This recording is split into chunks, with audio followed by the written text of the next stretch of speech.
buscar. Jimmy me tuvo que ir a buscar para volver. Personalmente.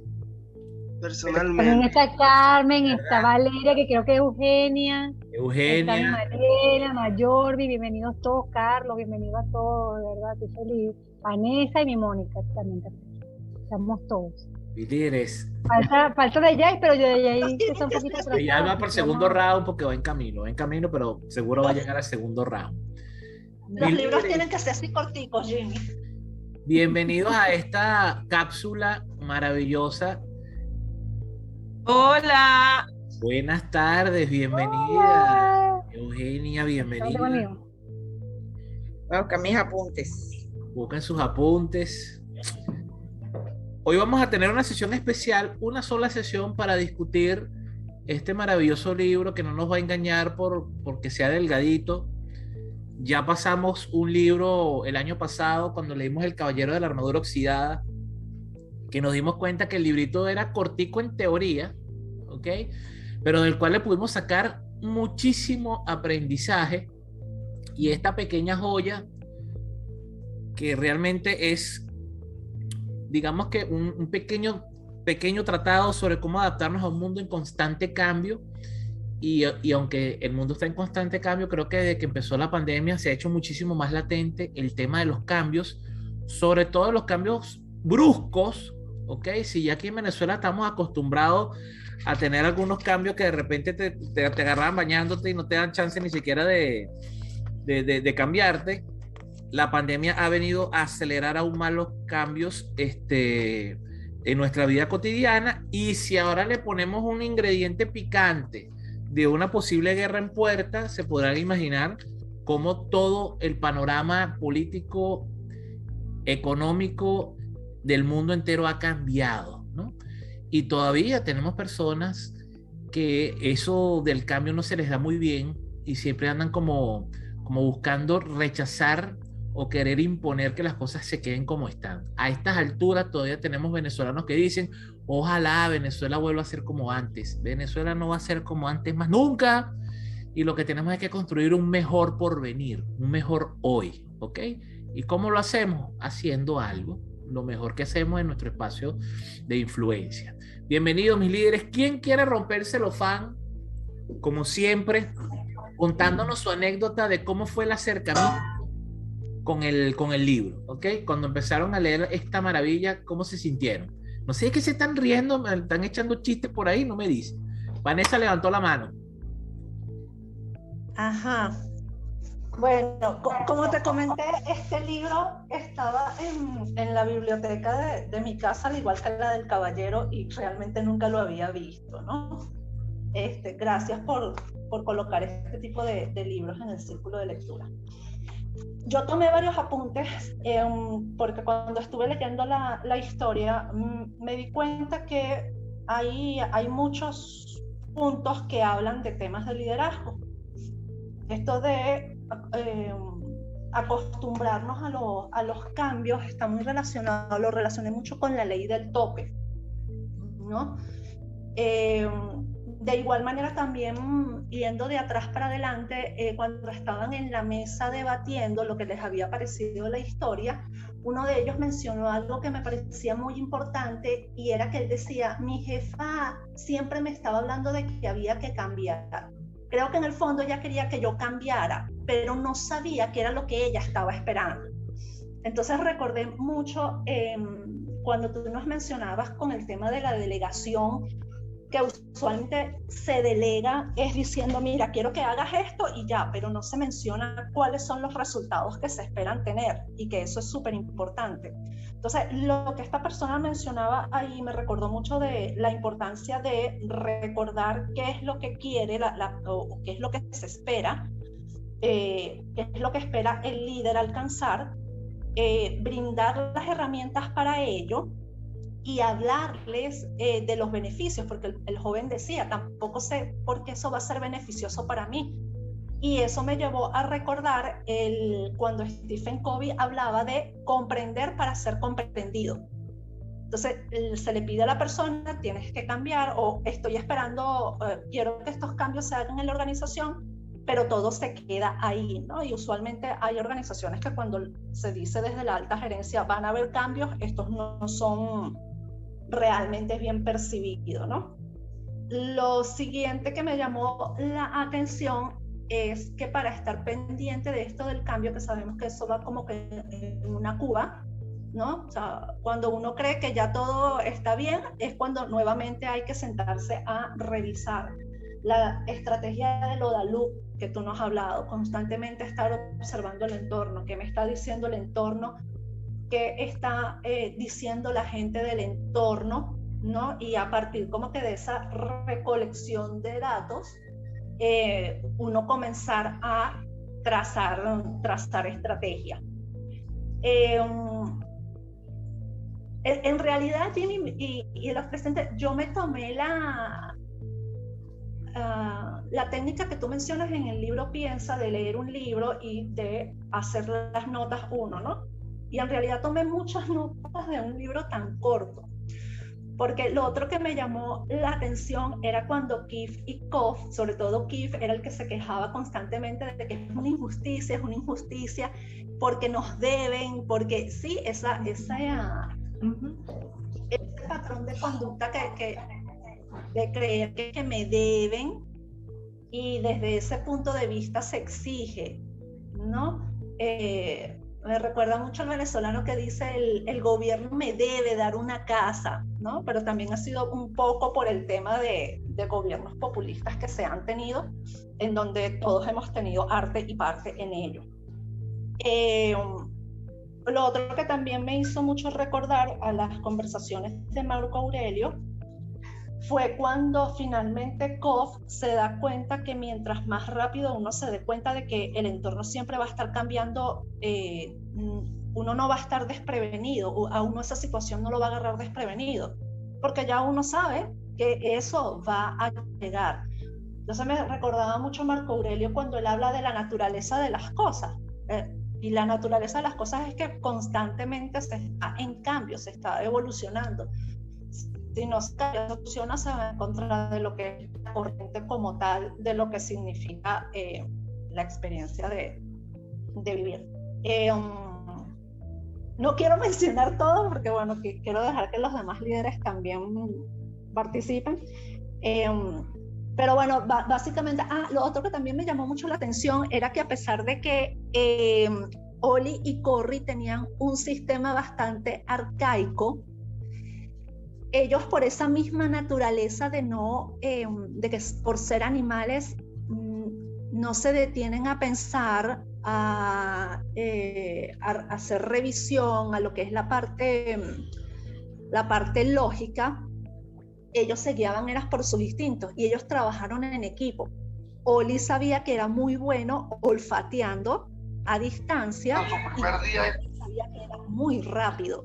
Entonces, simplemente Oli se apoyaba en el talento, digamos, de Corry, y Corry se apoyaba en el talento de Oli. Mientras que Keith y Kof, Keith fue una piedra en el zapato, digamos, para Kof en una buena parte del periodo, cuando se dieron cuenta de que fue como que mala idea inclusive dejar las pantuflas de lado y apoltronarnos acá, ¿no? Gracias. No hablo más. Gracias a ti, Vane. Luego de que intervengan varios, retomo aquí con Vanessa, que ya puse mis anotaciones. ¿Quién más? ¿Otro líder?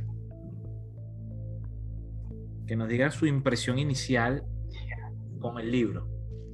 Yo, Eugenio. Buenas noches. Buenas noches.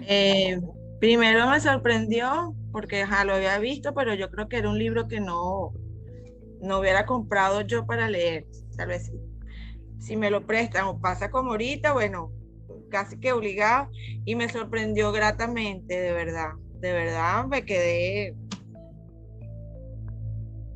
no tiene desperdicio desde el prólogo hasta el final, hasta el debate. A mí, obviamente, como digo, todo el libro es para hablarlo, pero la parte que más me llama la atención es primero el tema de reírse de mí mismo, ¿no? En una de esas, cuando Kof se separa un poco y dice, oye, pero qué tonto soy, por no decir, bueno, qué estúpido soy, me río de mí mismo, y utiliza eso también como una herramienta como para equilibrar el punto del cuestionamiento o el de autocastigarse. Entonces, utilizar la herramienta de la ironía, de reírse de uno mismo. Bueno, muchas frases. Y la parte de la actividad versus la productividad. Se sintieron frustrados y se dio cuenta que, bueno, hacía cosas, pero de esas acciones, ¿qué tan productivas son realmente para llegar al objetivo, ¿no? Cada día hago las mismas cosas y una y otra vez y me pregunto por qué la situación no mejora. Entonces era eso, la actividad versus la productividad, y eso me hizo recordar una vez en un seminario que me dieron en la definición de locura, es hacer las mismas cosas esperando tener resultados diferentes. Eso nos lo regaló Albert Einstein, su concepto de demencia. Hacer lo mismo una y otra vez y pretender obtener resultados distintos. Sí, eso lo uno a la parte del libro donde dice la actividad versus la productividad. Tal vez también creas que estás haciendo cosas, pero, ¿qué tan productivas realmente son? También me llamó bastante la atención la parte de las herramientas en la certeza, ¿no? No tenemos nada, o sea, no tenemos nada cierto. Sin embargo, hay que moverse. Todo esto en el tema de Kof, yo me situé más, miré los dos polos. Kif, que se quedaba esperando que le devuelvan su queso, ese, o sea, yo quiero ese y no me muevo porque ese es el que me corresponde, ese es el mío, ese es el que yo me merezco y me lo tienen que dar, me lo tienen que devolver, me quedo ahí parado. Y Kof, bueno,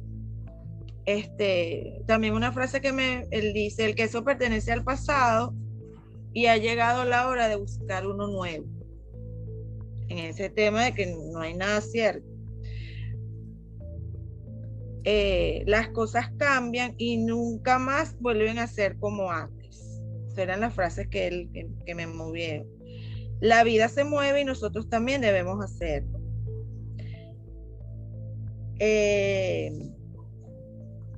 Lo que me llama la atención, o sea, también que me llamó la atención es el hecho de, él se cuestiona, porque yo no me moví cuando el queso se movió, porque no tuve esa intuición y de decir, bueno, cuando ya el queso está como que mal oliendo, cuando ya estoy viendo algo extraño, oye, ¿por qué me quedo como esperando a ver si las cosas van a cambiar, si las cosas van a mejorar? Entonces es también aprender en mí a tener esa intuición de, bueno, igual voy a tomar una elección, pero ¿qué tal si lo hago bajo la conciencia de que, oye, sí, yo sé que algo está cambiando, algo está moviendo, y ¿qué voy a hacer? ¿Me voy a quedar aquí o me voy a mover con eso?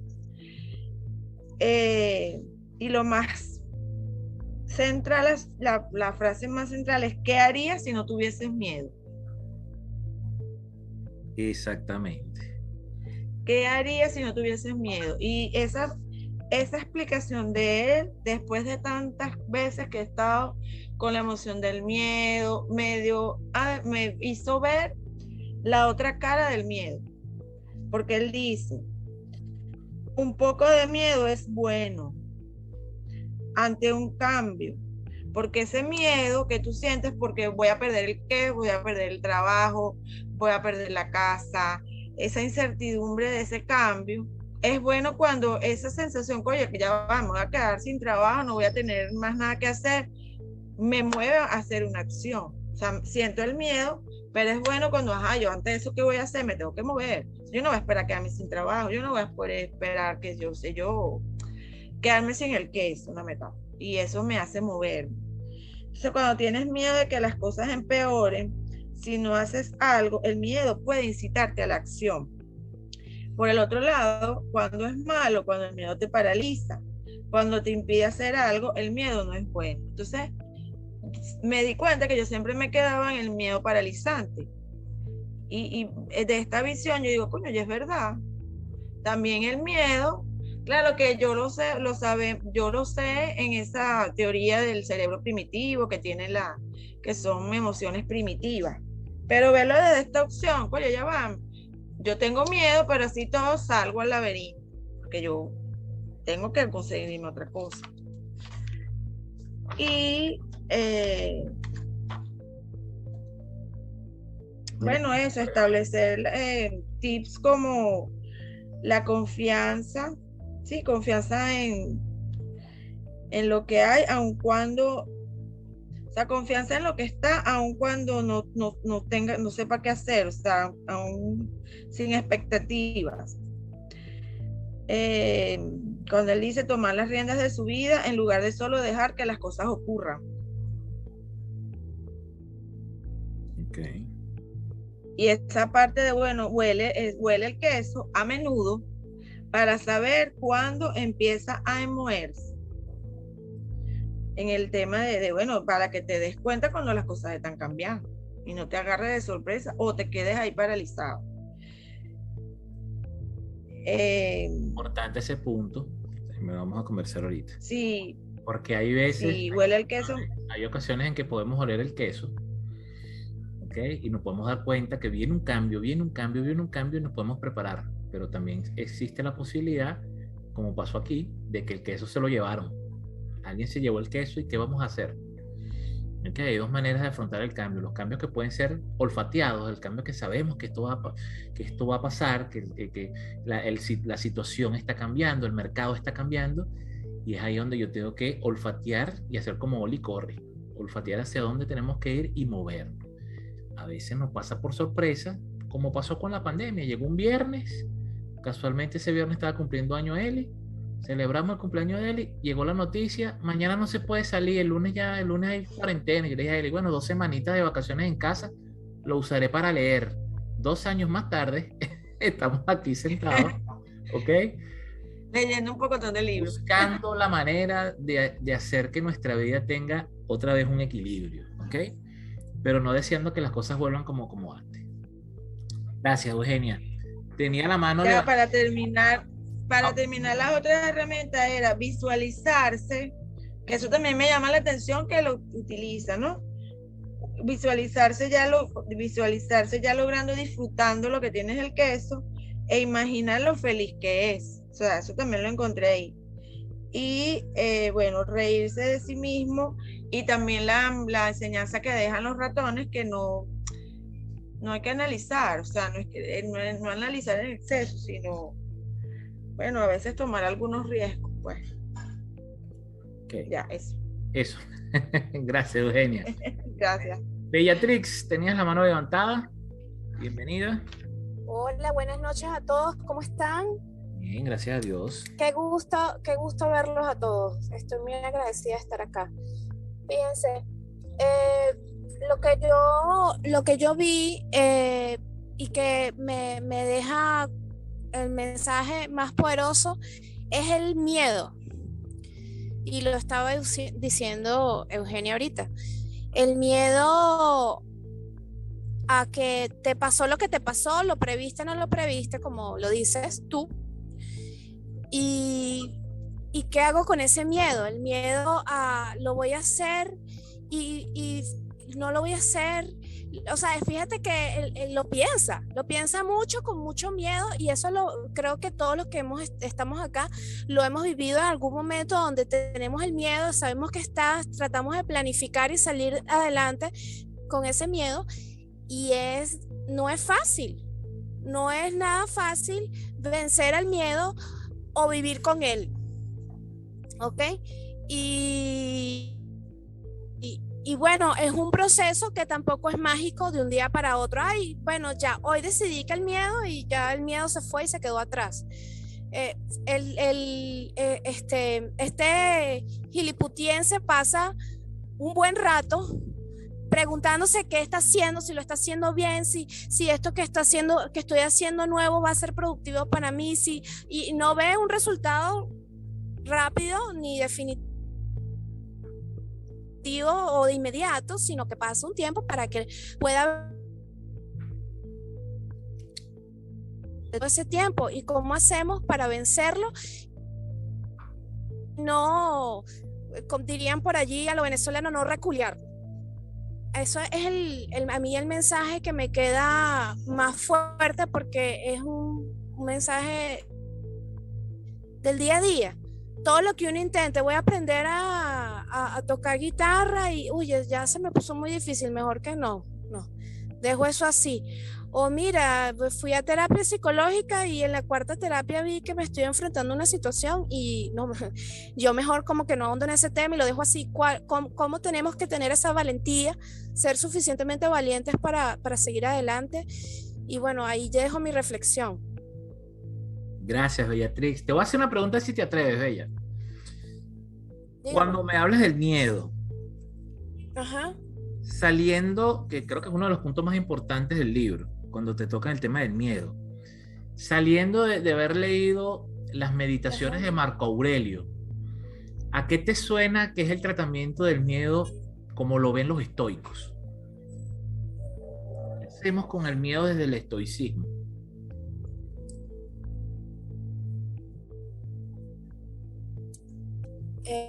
Me raspaste. ¿Me puedo llevar eso de tarea? No, por olfato. ¿Quién la ayuda? Mónica levantó la mano, pues Mónica tiene la respuesta y te va a ayudar. No sé si tengo la respuesta, pero creo que es ver nuestro círculo de influencia, donde yo puedo trabajar, o sea, afrontar ese miedo desde lo que yo puedo ir haciendo y sin, o sea, considerando lo que puede, lo de los demás, pues desde mi círculo, lo que yo puedo modificar para que se vaya dando ese cambio. Y me viene a colación una frase que leyendo el libro siempre la tengo presente, pero es esa de que aunque nada cambie, si yo cambio, todo cambia. Porque primero el cambio es interno, como lo hizo el COF, y después lo veo en mi exterior. ¿Qué tal, líder? Bien. Cerca. Bien. Bastante cerquita, rimates el mingo. En el estoicismo, lo primero, y gracias también, Bellatrix. Gracias. Lo primero del estoicismo es el afrontar. El decir, aquí tengo un problema, no sé cómo hacerlo, aceptación, y después racionalizar aquello que me da miedo. Desde la razón y decir, ok, ¿qué es lo que me da miedo de esta situación? Es que no tengo los medios económicos para poder afrontar esta situación. Me pregunto, como dirías tú, Mónica, en mi círculo, ¿habrá alguien que me pueda auxiliar, me pueda prestar la mano, me pueda prestar el dinero, pueda asociarse conmigo? O quizás sea conocimiento, ¿habrá alguien en mi círculo que tenga el conocimiento que yo desconozco para poder afrontar esta situación? Y aceptar. Acuérdense que una de las palabras mágicas del estoicismo es aceptar la realidad. ¿Ok? Y otra palabra mágica que usó Bellatrix, proceso. ¿Ok? Cuando nosotros identificamos que algo es un proceso, debería por sí solo liberar parte de la carga, porque entendemos que la mayoría de los procesos no se pueden apresurar. Lo decíamos en el último laboratorio, 9 mujeres no hacen un muchacho en un mes. Necesitamos un proceso de 9 meses para que el muchacho nazca. ¿Ok? Y entonces cada proceso de vida tiene sus tiempos. Cuando se trata de aprendizaje, cada ser humano metaboliza el aprendizaje de manera distinta. ¿Ok?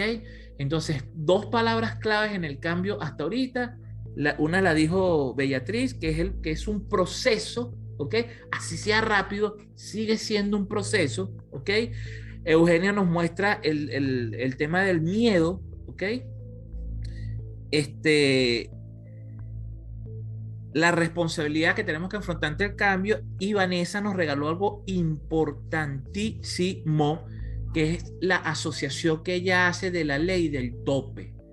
Y la asociación que hace Vanessa de la ley del tope tiene que ver con aquellos cambios que no se van a dar, que los tengo que dar yo. ¿Ok? Porque así como hay cambios que nos toman y tenemos que hacer algo porque la situación cambió, cuando nos afrontamos a un tope, como lo que dice Vanessa, entonces ahí la situación cambia, porque cuando nos enfrentamos a un tope, el que tiene que cambiar soy yo, que es una de las reflexiones que hace el hombrecito. El hombrecito que pasó por ese proceso metabólico de que coño, ¿será que ponen el queso? ¿Será que no? Y tenía como esa duda, pero buscaba apoyo en su compañero y el compañero decía, no, es que nosotros no los merecemos, y apalancado en algo que no le va a funcionar. Y el otro, oye, en ese proceso lento, metabólico, hasta que toma la decisión y se da cuenta de que, ¿sabes qué? Esto no va a cambiar, el que tiene que cambiar soy yo. ¿Ok? Y al romper esa barrera es que se da el inicio a ese proceso de cambio. ¿Cuáles eran los hitos del cambio del ratón, de la personita? Las cosas que escribía en la pared. Y ahí me pareció muy simbólico con Marco Aurelio. Esas escrituras era lo que hacía también Marco Aurelio. Se da cuenta de algo y lo plasma en un cuaderno, en el caso de la personita en una pared, para que le hiciera un recordatorio y que también le sirviera para ver la trayectoria que había recorrido en ese proceso. ¿Ok? Importantísimo. Gracias, Mónica. Gracias, Beatriz, Eugenia. Los que tenían la mano levantada y la bajaron, ¿por qué la bajaron? ¿Se cansaron? Carlos. Sí. Bueno, sí, es que no sé si las reglas cambiaron, entonces yo bajé la mano y después la volví a subir otra vez por si acaso. Mira, gracias. Aunque no me lo he terminado de leer todavía, me faltan aproximadamente unas 10 páginas. Okay. Estoy de acuerdo totalmente con todo lo que han dicho, de hecho no lo voy a repetir. Hay dos frases que me gustaron mucho y me hicieron, entre todas las reflexiones que he estado realizando, me quedaron estas dos, que son las que quiero traer hoy, okay, que van un poquito como diferente a lo que creo y diferente a lo que han dicho. Y una es cuando en la página 57 se nos habla de imaginarnos disfrutando el queso nuevo, antes incluso de encontrarlo, conduce hacia él. ¿Por qué? Porque muchas veces nos quedamos, cuando alcanzamos el deseo, el queso, el anhelo, nos quedamos allí como que en esa zona de confort. Así como que bueno, ya lo alcancé, ya estoy aquí.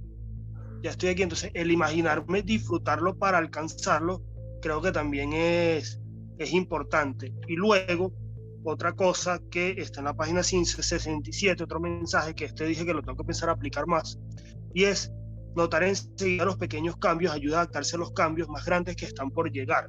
¿Por qué? Porque siempre, por lo menos hablo desde mi mapa, desde mi experiencia, yo siempre busco de que si no alcanzo el cambio grande, entonces no lo logré. Y no voy viendo todos esos pequeños pasos que van durante todo el camino y no los disfruto. Más bien a veces hasta me amargo porque no estoy alcanzando el cambio grande o no estoy alcanzando la meta grande. Entonces también ir disfrutando esos pequeños quesos, esas pequeñas como mordidas, también nos pueden ayudar a encontrar eso, a encontrar ese gran deseo, ese gran anhelo, adaptarnos a ese gran cambio. Son las reflexiones que me llevo, adicional a las del miedo y todo lo que han comentado los compañeros, son las dos que me van dejando hasta ahora este libro. Gracias, Carlos. Esas dos cositas que nos acaba de regalar Carlos, importantísimo. Desarrollar la capacidad de imaginar lo que puede ser posible. Una de las cosas importantes en el liderazgo, para poder poner esa visión en HD, lo primero que tengo que hacer es poder ver. ¿Okay? Poder atreverme a imaginar cómo podría ser esto distinto. ¿Okay? Y jugar con la imaginación a cómo sería si yo me atreviese. Y eso va muy de la mano con la bendita pregunta que deberíamos hacernos todos los días. ¿Qué pasaría? Y los que han estado en sesión de coaching conmigo, se las repito, una sesión sí, una sesión no. ¿Qué pasaría si no tuvieras miedo? Es una pregunta clave en coaching. ¿Por qué? Porque la mayoría de las veces la gente que va a un proceso de coaching y quiere alcanzar una meta de a juro y porque sí, por ahí hay algún miedo. ¿Ok? Entonces, ¿qué pasa si te liberas del miedo? ¿Por qué los niños aprenden tan rápido? Los niños chiquitos. Porque vaya a ver lo difícil que es aprender a caminar y sin embargo los carajitos lo hacen rápido. Porque no tienen miedo, no tienen conciencia de que se van a caer y se pueden golpear. Y cuando se caen, como no tienen la conciencia de que eso es un fracaso, no le paran bola y se vuelven a parar. Pero si a nosotros nos tocara aprender a caminar a los 20 años, habría muchos que llegan a los 40 gateando todavía. Porque van a hacer conciencia de que si me paro me puedo caer. Y si me caigo me voy a dar un carajazo. Tuviéramos unas sillas de paralíticos arrechísimos. ¿Ustedes se acuerdan Wall-E? La gente que vivía sentado en una silla para adelante y para atrás, porque entonces el miedo dejaría a mucha gente sin poder caminar. Gracias a Dios eso lo aprendemos a hacer cuando nos tenemos conciencia del miedo. Y eso es uno de los grandes temores de los padres, que están detrás de los carajitos porque los carajitos son locos. Entonces, ¿qué dice uno? Ese carajito loco se asomó y se lanzó porque no tiene esa conciencia de miedo, y como no tiene miedo, se atreve. Y nuestros padres, la sociedad, la cultura, la educación, una de las cosas que nos regala con muchísimo cariño es miedo. ¿Ok? Y entonces tienes que estudiar una carrera segura, conseguir un trabajo en una empresa seguro, y te empiezan a vender la seguridad como si fuese la panacea de todo. Y cuando no me siento seguro, la cagada. Cuando usted no se siente seguro, la cagada. Porque cuando usted no se siente seguro, el monstruo del miedo viene y se pone gigante. ¿Qué pasa cuando usted no le entra así la pequeña inseguridad con su pareja? Que empiezan esos demonios a pensar y a interpretar cualquier señal como una confirmación del miedo que tengo. ¿O no es así? O cuando empezamos a tener una duda y empezamos a tener el primer asomo de miedo, empiezan esas creencias, esos pensamientos intrusivos a destrozarte la vida. Hasta que por ahí abre la luz de la razón, y empieza la razón a tomar nuevamente el control. ¿Okay? Y otra cosa que nos regala Carlos es notar los pequeños cambios. Pasaba cuando salía a buscar el queso y conseguía un pedacito de queso que por lo menos le alcanzaba nada más para el día. ¿Ok? Las primeras veces que lo hacía, decía, coño, pues esto no es suficiente. ¿Cuántas veces no nos pasa que vamos en busca de una meta de 100 y llegamos a 50 y no lo celebramos porque son 50 y no 100?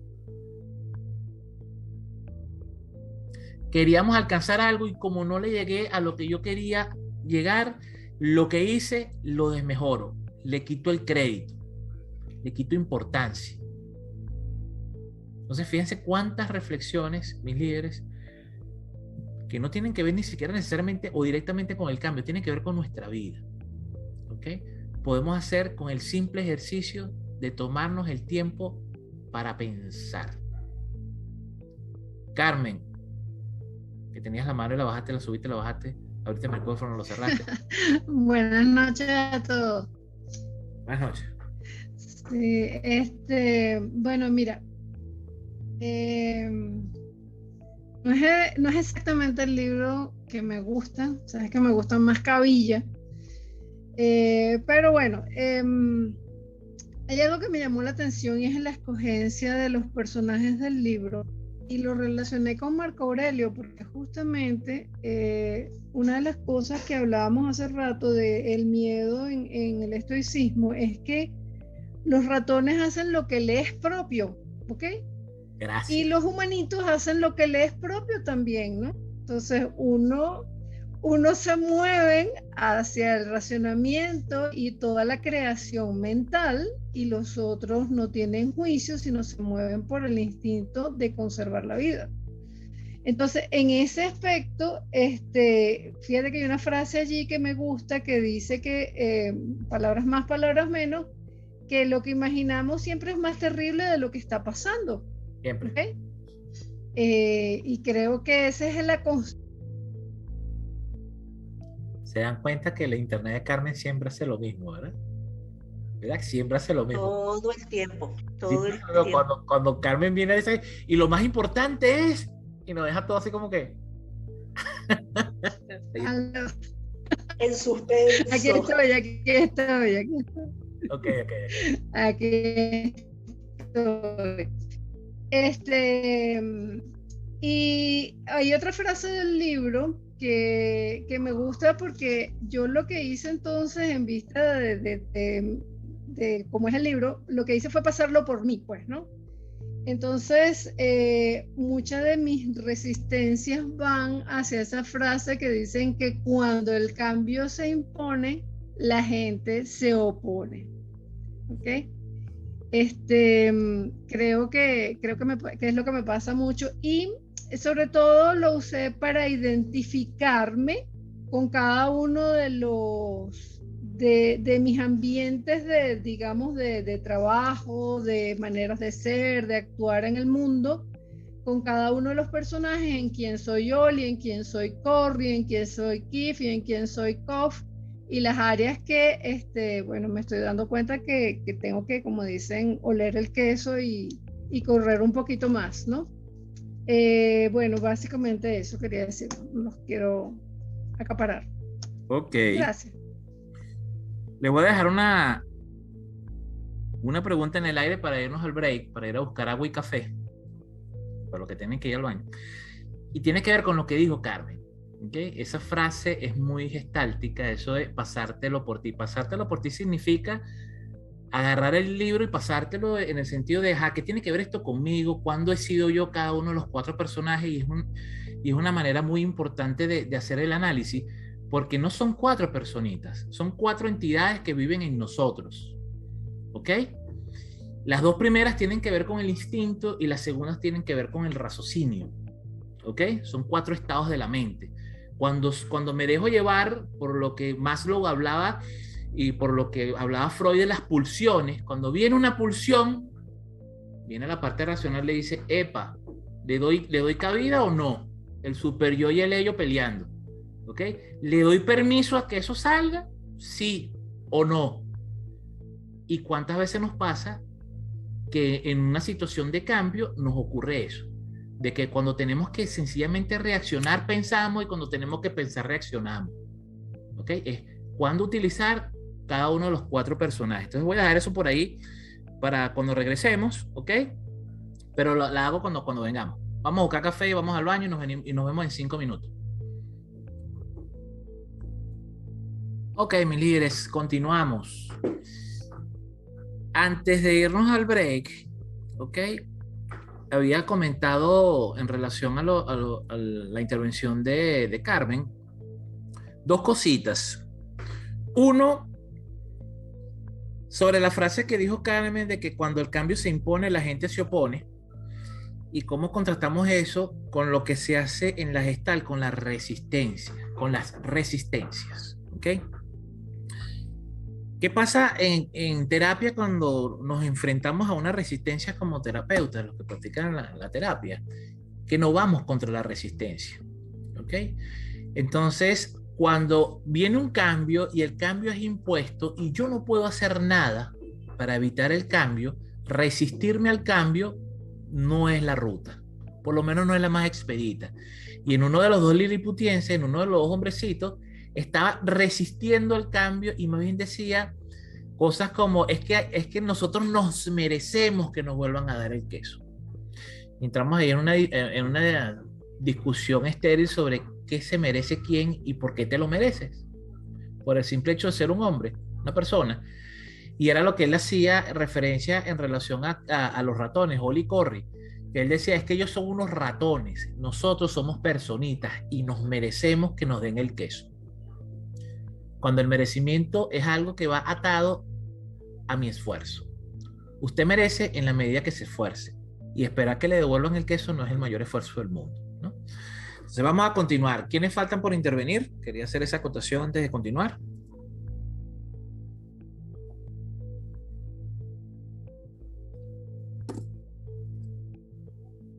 Mónica no ha hablado técnicamente.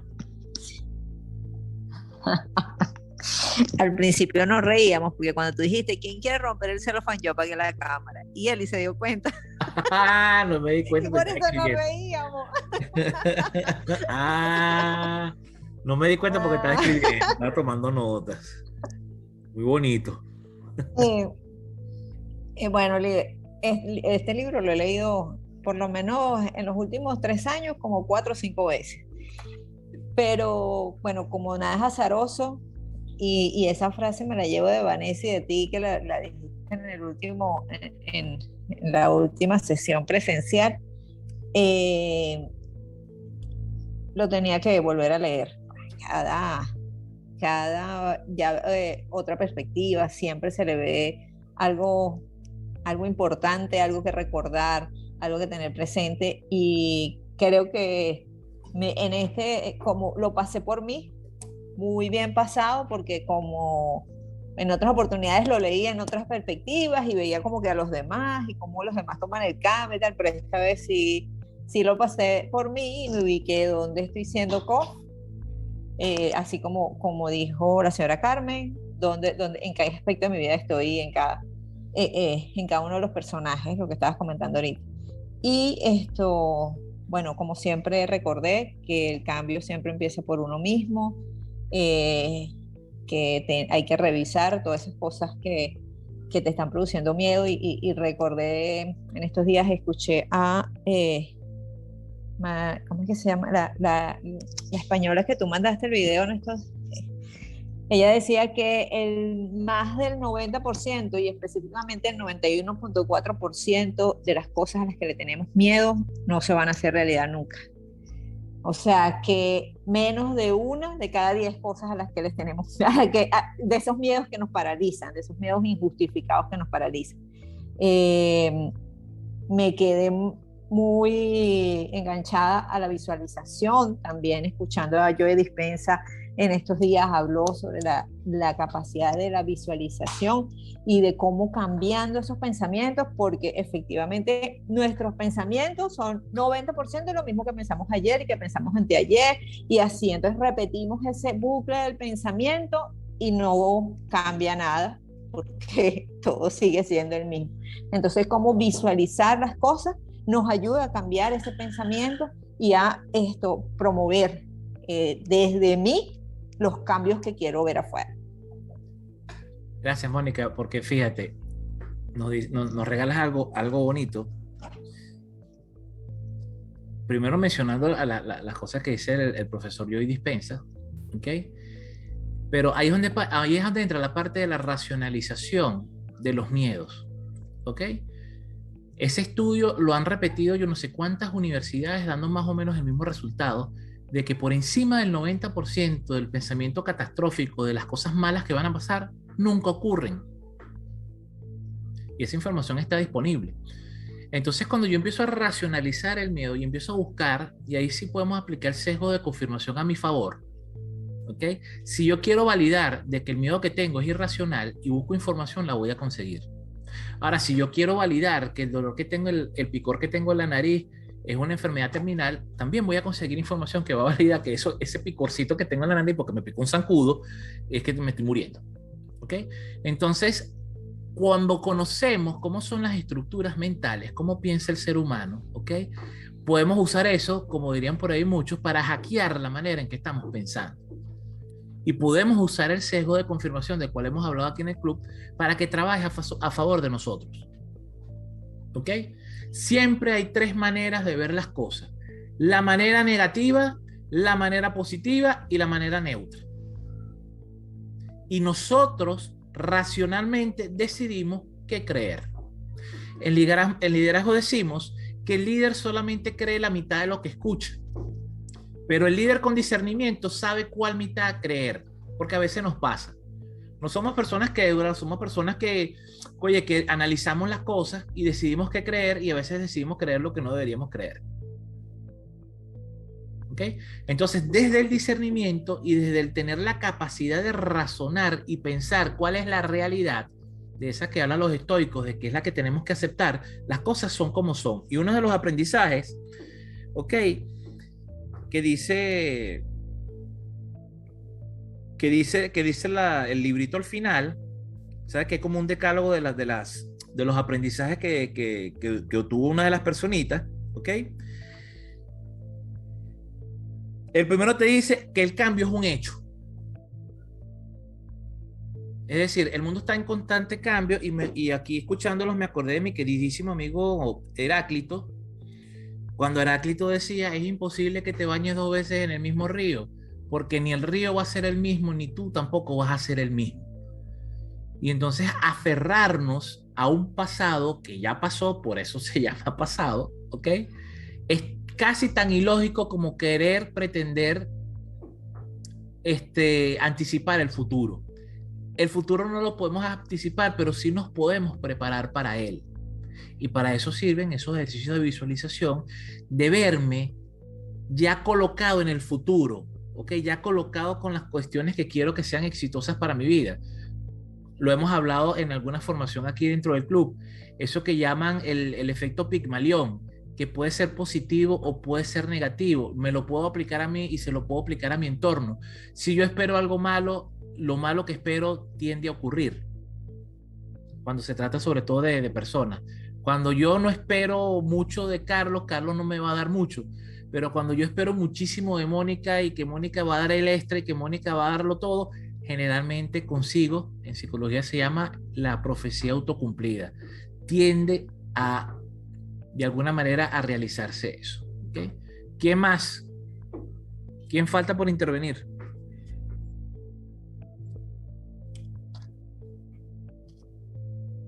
Aquí hay algo que me deben los miembros del club y les voy a jalar la oreja, pero voy a seguir dando chance para ver si alguien me hace esa conexión. Pero hay un jalón de oreja por ahí pendiente. ¿Quién interviene ahora? Jimmy, y había una pregunta que a mí se me olvidó comentar cuando intervine, Ajá. que se me va haciendo durante toda esta lectura y la traigo aquí a la mesa, y es cómo yo ayudo a otros a alcanzar su queso. Gracias por esa pregunta, Carlos, porque cuando leí el libro con Eli, le dije a Eli que una de las enseñanzas que más me gustó del libro y que quizás es la menos discutida, es la reflexión que hace la personita cuando ya tiene unos días comiendo queso en su nueva estación de queso gigante con muchísimos tipos de queso, que él hace la reflexión y dice, coño, ¿será que voy a buscar el pan a este y me lo traigo? Y lo pensó y después evaluó su realidad y dijo, coño, pero corro el riesgo de perderme y no volver a conseguir esta central quesera. Corro el riesgo de que cuando llegue ya el otro pana no esté. Corro el riesgo de que me pase algo en el camino, porque puede pasar. Y también puede pasar que pierda mi tiempo y llegue hasta allá y el pana no quiera seguir sin moverse. Y yo le hacía la reflexión a Eli y yo le decía, oye, para muchas personas eso puede ser un acto egoísta. Ya yo conseguí el queso, hay queso suficiente, la veta de queso más grande de la historia y me la estoy disfrutando yo solo.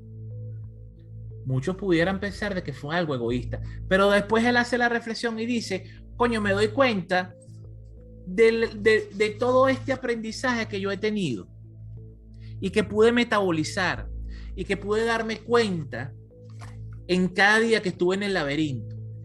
Y si yo voy a buscar pana este pana no va a aprender y él tiene que hacerse responsable, ¿okay?, de las decisiones que toma y tiene derecho también de tomar sus decisiones y quedarse pegado a esperar que el queso vuelva y puede morir si posiblemente se haya muerto en el laberinto por pendejo, ¿ok? Pero a veces el ser ambulancia es lo peor que uno puede hacer para ayudar a otro. Entonces, ¿cómo puedo ayudar a la otra persona a conseguir su queso? Bueno, ayudándolo a darse cuenta de las realidades posibles, pero a fin de cuentas la persona tiene que buscar su queso. Yo le puedo hacer preguntas, yo le puedo mostrar la realidad, yo le puedo mostrar que yo conseguí el queso, que conseguí una estación de queso gigantesca, pero la otra persona tiene que querer moverse, tiene que querer cambiar y tiene que querer un queso distinto.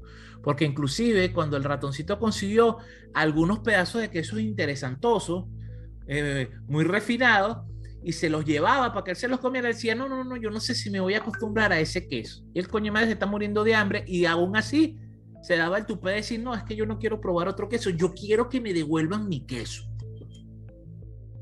Entonces, qué interesante esa reflexión, que a primeras luces pudimos decir, oye, que egoísta y que eran panas, y resulta que a veces con el dolor en el alma uno tiene que dejar que la persona crezca y que la persona tome sus decisiones y se haga responsable de ellas.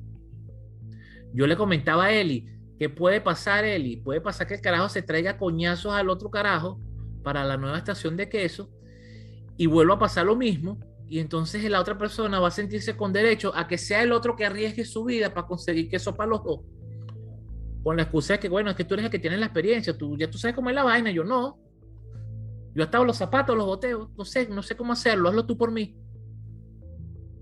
Y empezamos a generar dependencia de las personas, que pasa muchísimo en los procesos de cambio, de que siempre hay un adaptador temprano y hay personas que no, que les cuesta muchísimo adaptarse, entonces se recuestan del que se adapta más rápido para que les haga todo más sencillo.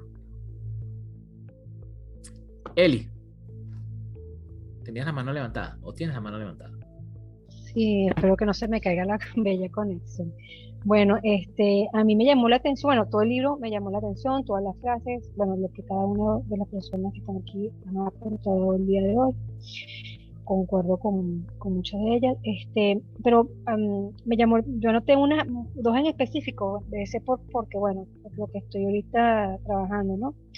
Y era, cuanto más importante es el queso para uno, más se desea conservarlo.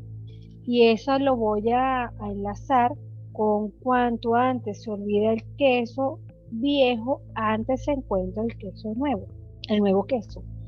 Y esto para mí tiene que ver para mí, o sea, desde con ¿cómo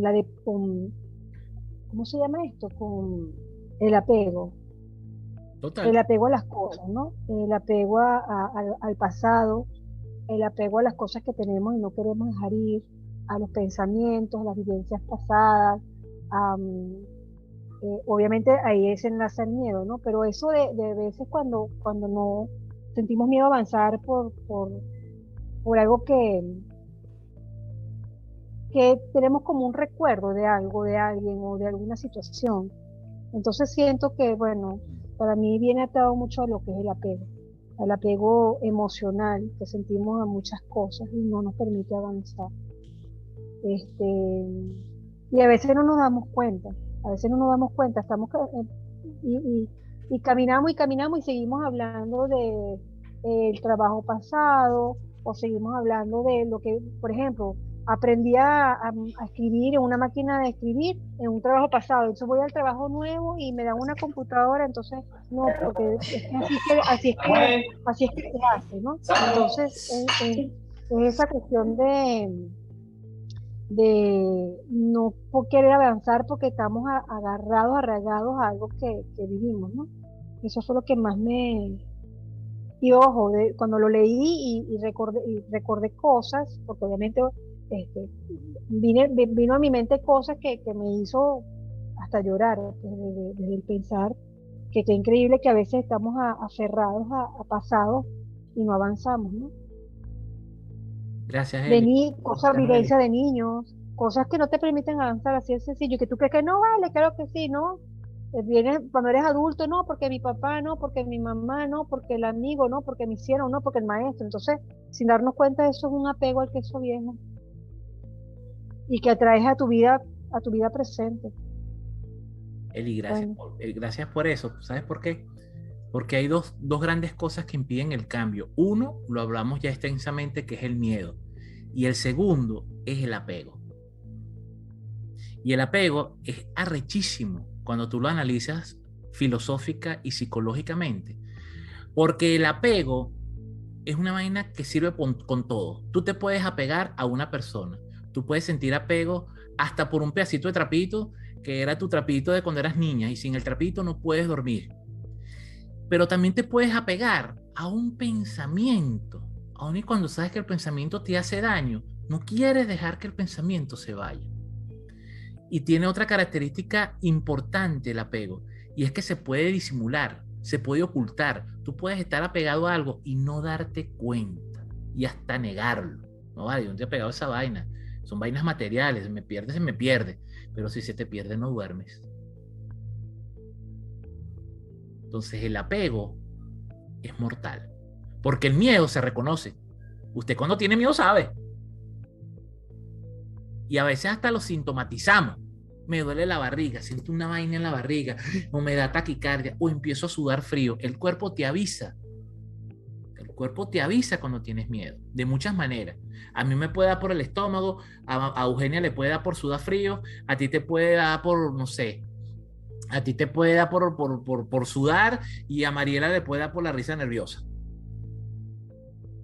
Que se ríe. Eso puede ser miedo.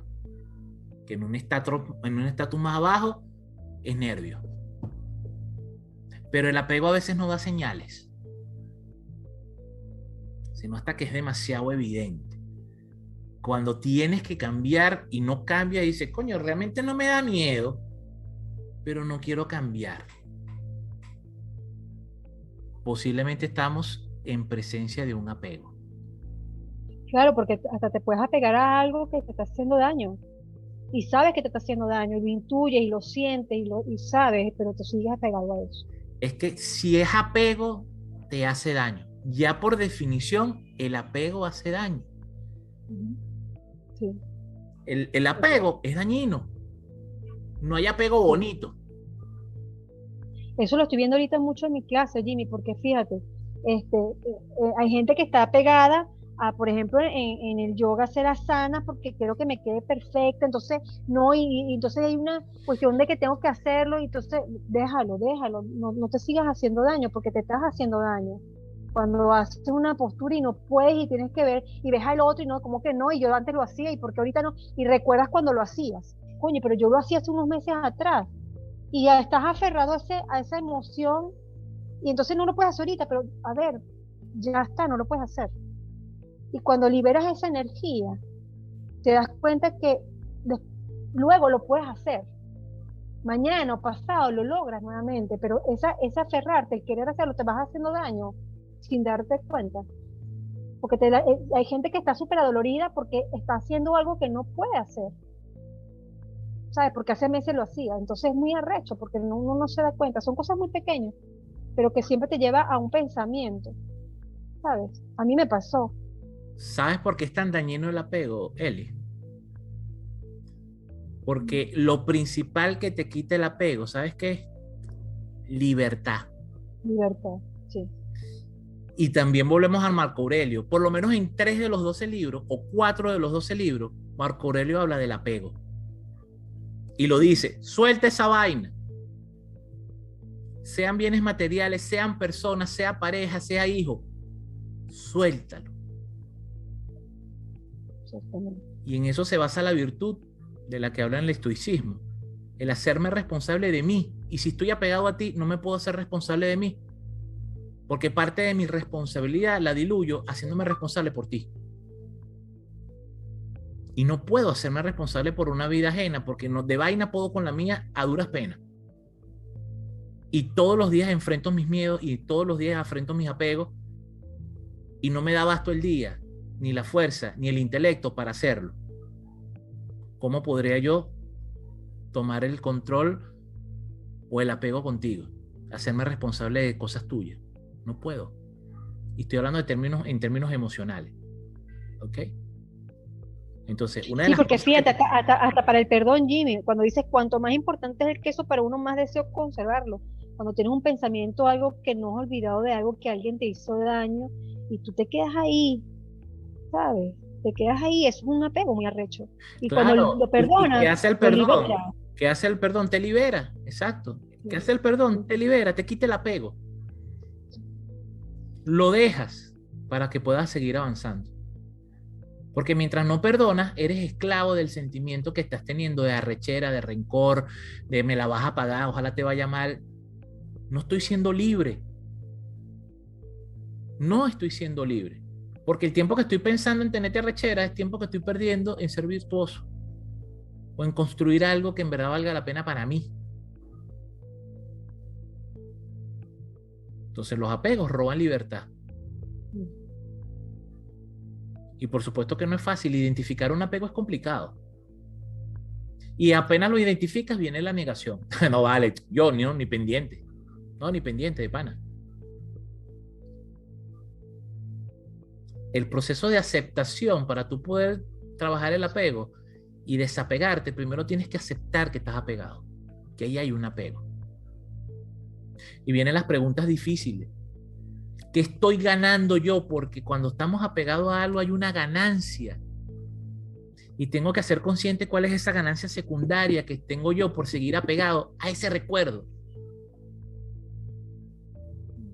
Ah, es que estoy apegado a ese recuerdo, Jimmy, porque en ese momento fui feliz. Y ahorita no. Y por eso no dejo. Ah, bueno, pendeja. Entonces busca cómo construir tu nueva felicidad para que puedas soltar y desapegarte de esa otra. O te quedas apegado a esa emoción porque si dejo de hablar de eso, ¿qué tema de conversación voy a tener? O sea, ¿qué voy a hablar con la persona si no sigo agarrada ahí, ¿sabes? Entonces O sea, el momento, no me acuerdo quién lo dijo, pero entonces es el momento de meterte en un peo para que tengas de aquí a hablar. Eso lo dice mucho el mexicano que a mí me gusta, el nuevo mexicano que me gusta el cómico. Se me fue el nombre ahorita, siempre se me olvida el nombre de él. Escamilla. Que él decía, a veces tengo miedo de hacer vainas, pero lo hago por la experiencia, por la anécdota. Porque ahora que hago stand-up semanal, necesito anécdotas, entonces me la paso metiéndome en peo para poder tener una anécdota. Y me da risa, porque cuando lo escuché que él lo dijo, me dio demasiada risa porque yo soy igual. Yo a veces me meto en peo y hago vainas locas para tener un cuento que echar. Bueno, tú sabes, Eli, que me la paso echándote cuento, tú te lo que haces reírte. ¿Por qué haces esa vaina, mi coño? Porque estoy loco. Porque necesito echar historias nuevas. Entonces, coño, aquí me voy a dar un coñazo, pero después cuando eche el cuento la gente se va a reír y vengo y lo hago. Y a veces ando contigo y salgo con unas de las mías, como diría de Jai, Jimmy siendo Jimmy. Y a veces suelto unas nada más para después poder contarlas. Para no tener apegos a eso de que tengo un solo cuento y donde Jimmy llega a echar el mismo cuento. Como la gente que se compra un carro y pasa 5 años hablando del mismo carro que se compró hace 10 años. Entonces, vivamos experiencias nuevas, construyamos experiencias nuevas para no apegarnos a experiencias viejas. Y cada vez que vivamos algo así, bueno, es momento de generar un momento que se va a convertir en una anécdota, que se va a convertir en un chiste. Pero lo primero que tengo que hacer, Eli, es reconocerlo y admitirlo. Y no pasa nada. Si estás apegada a algo, no pasa nada. Qué bueno que hago la conciencia, que tengo un apego en este momento, en esta circunstancia, y me empiezo a preguntar, ¿qué necesito? ¿Cuál es mi necesidad que se está cubriendo con este apego? Para ver cómo busco una manera de satisfacer la necesidad, porque esa es otra, mis líderes. Si el apego te está dando algún beneficio, te lo está dando de todas, una ganancia secundaria, tengo que buscar la manera de satisfacer esa necesidad, porque si no voy a seguir apegado. Y créanme, mis líderes, que hay maneras. Así como me pregunto, nos regalan la pregunta, ¿qué harías si no tienes miedo? Hazte la pregunta, ¿qué pasa? ¿Qué va a pasar en mi vida cuando yo suelte este apego? Y la primera palabra que debería venir a tu mente es libertad. Coño, voy a ser más libre. Y en vez de estar pensando en esta mariquera, puedo pensar en otra cosa más productiva.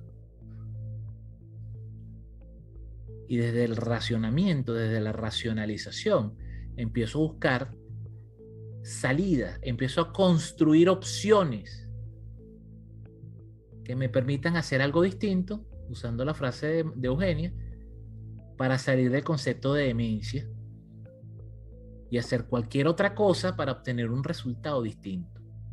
Que no quiere decir que sea bueno, puede ser malo, pero así sea malo va a ser mejor que lo que tienes ahorita. Porque va a haber un aprendizaje, porque si te das un coñazo de ese coñazo vas a aprender. Pero mientras estés apegada, no va a haber ningún aprendizaje del apego. Lo que va a haber es un constante arrepentimiento cada vez que te den en la cara en el espejo y te sientes como una pendeja. Pero eso es una decisión. El primer paso es el reconocimiento. Coño, reconozco que tengo un pego aquí. Sigo pegado con este pensamiento, con esta persona, con esta vaina material. Ajá, ¿qué necesidad me está satisfaciendo esta vaina? Ajá, es esta necesidad. Ajá, ahora ¿cómo hago para buscar satisfacerla de otra manera?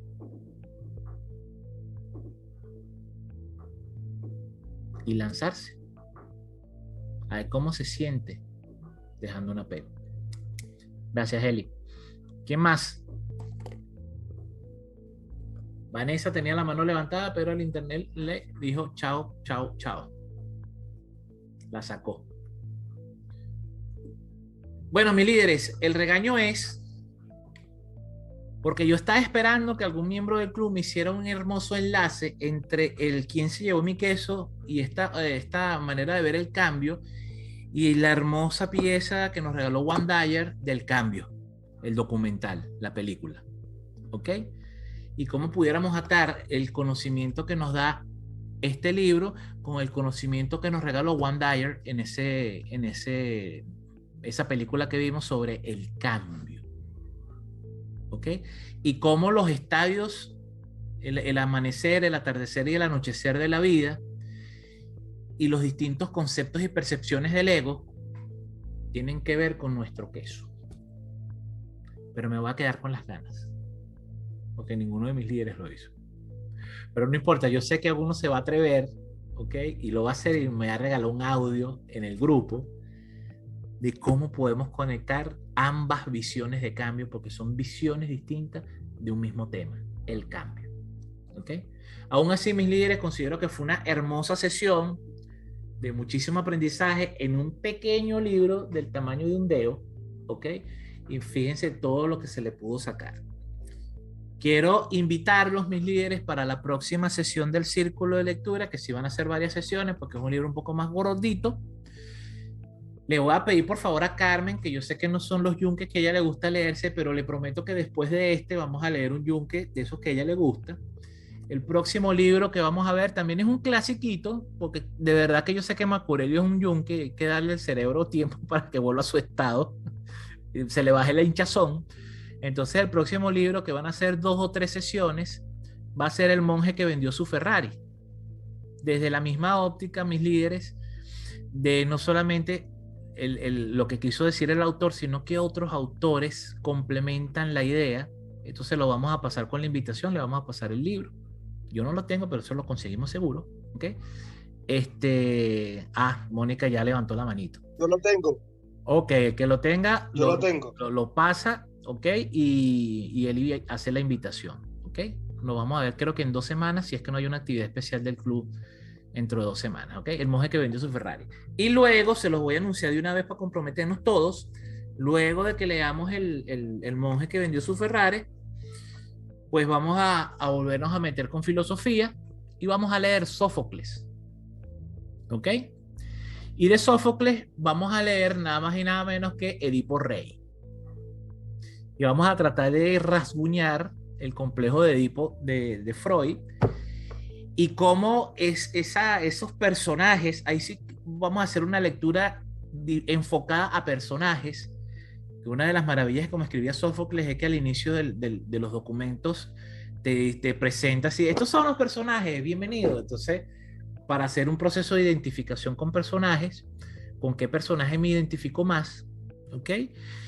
Y qué tiene que ver este libro, el de Sófocles, si no lo vamos a pasar por nosotros, ¿ok? Cuando veamos Edipo Rey. Y qué tiene que ver Edipo o las enseñanzas que vamos a ver en Edipo Rey con la actualidad que estamos viviendo, ¿ok? Entonces, Carmen, acompáñanos con el monje, porfa. Y después vamos a leer a mi querido amigo Sófocles. Seguro que sí, lo tengo aquí, pero no me lo he leído para que tú veas. ¿Qué no te has leído? ¿Cuál no te has leído? Sófocles. Así que voy a aprovechar de leerlo. ¿Cuál no te has leído? ¿El monje? El del monje. Ah, ¿viste? Lo tengo aquí en físico, pero no. Este libro es uno de esos libros que la gente los compró porque se pusieron de moda y están en la biblioteca todavía con el plástico. ¿Ok? Porque hubo una temporada que había muchísimos libros, se pusieron mucho, bueno, esto se puso de moda en la misma época del Caballero Armadura Oxidada y otros libros que se pusieron de moda y la gente los compraba porque los vendían en la autopista barato, pero muchos no lo llegaron a leer. Entonces es momento de sacarle el polvito a esos libros, ¿ok?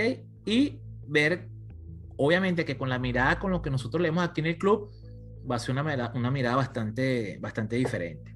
Gracias, mis líderes. Monje que vendió su Ferrari, próximo libro, y después en cola, Sófocles y su complejo de su Edipo Rey. Complejo dijo después otra cosa. ¿Ok? Nada, mis líderes. Vamos a descansar. La semana que viene deberíamos tener clase de maestría los que están en el club. Así que a dormir, a descansar, a comer, a hacer lo que tengan que hacer. No, Eli tiene meditación, Eli todavía le quedan como 2 horas despierta. Yo no, yo me voy a dormir ahorita. Como y me acuesto. Tengo mucho trabajo. Feliz noche, mis líderes. Feliz noche. Feliz noche, gracias. Chao, Eli. Chao, Jimmy. Feliz noche, fuerza, Eli, fuerza. Estamos contigo. Gracias, los quiero, gracias, ahí voy. Los quiero, buenas noches a todos. Chao, mi Eugenia Bella, mi Carlos, mi Carmen, Beatriz, Mónica. Noche. Por ahí Chao. Vanessa. Chao, Carmen. Chao. Chao a Buenas todos. noches. Feliz noche. Chao.